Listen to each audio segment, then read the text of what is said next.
First of all, we live in a class society, and the class gap also in Europe between workers and capitalists becomes more and more bigger. And there are lots of working people in Europe that have a job but doesn't make it till the end of the month.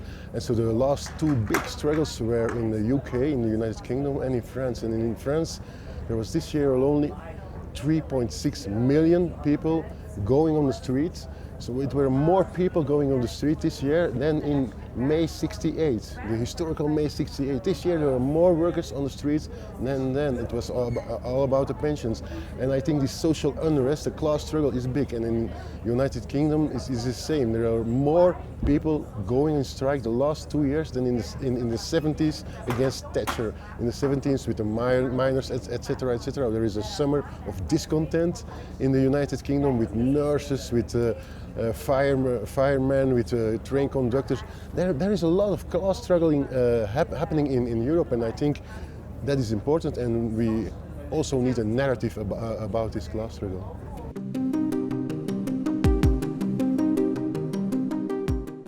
There's never been in history of capitalism that much industrialization as today. Never in history.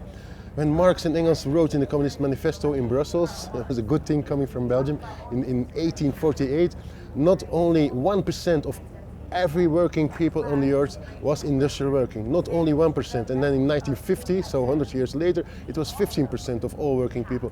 And nowadays it's 33%, so one on three workers worldwide nowadays is active in the industrial activity. And so the industrialization is a fact, it is worldwide. There are some people and they say, okay, after World War II, we had a strong trade unions, we had a strong class struggle, we had a strong class-orientated parties, political parties, and now they have seen some losses. The neoliberalism attacked all that, and part of the labor movement is in defensive, and that's the reality. I know.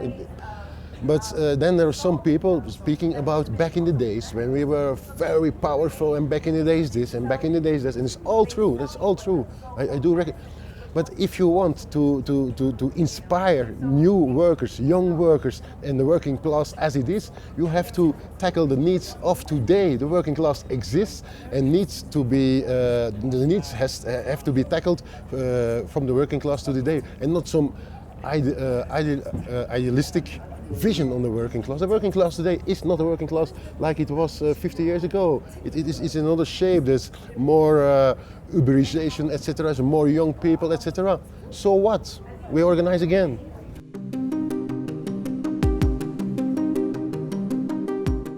I think capitalism is going up and down, and I think this is there is a very big crisis today, and I don't say it very fast because but the world is changing rapidly. There is China, there is raising, there is a BRICS coming up, there is the NATO is waging war against Russia, but finally they will wage war against China. So the world, there's turmoil in this world. It's changing, and I do think that in that moment you have to have parties and popular movements with a socialist perspective. The time frame, it's impossible to tell, but what is to tell today is that if we don't have a socialist perspective in this turmoil period, we will not arrive there. So on that point I agree with Naomi Klein when she says in periods of turmoil, those who have theories that are inspiring, etc., can win.